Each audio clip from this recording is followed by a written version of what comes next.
Number 48, solve the equation. We have x squared plus 7x minus 60 equals 0.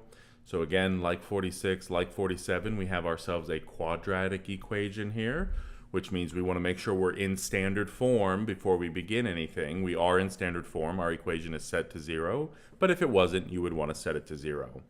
Now, in this case, this is a little different than 46 and 47 because notice the coefficient of our x squared term here is 1. And so this becomes relatively straightforward because we don't have to do the more complicated scissors method. In this case, because this is a 1, we have to just look at the factors of 60 in this case, so whatever your constant happens to be.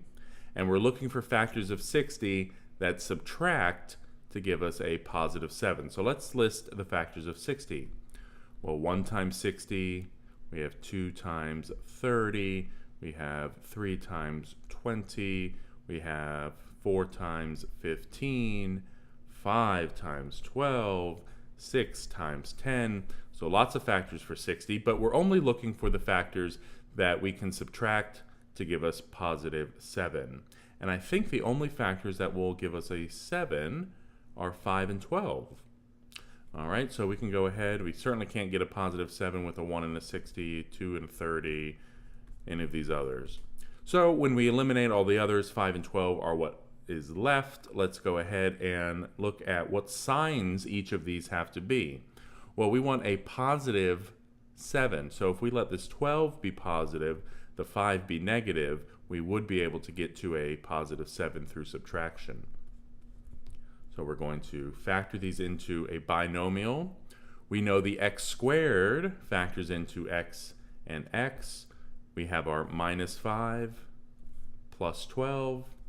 And so there we have it. We just factored. But because this is an equation, we now have to set each of these factors independently to 0 and solve. So x minus 5 equals 0 and x plus 12 equals 0.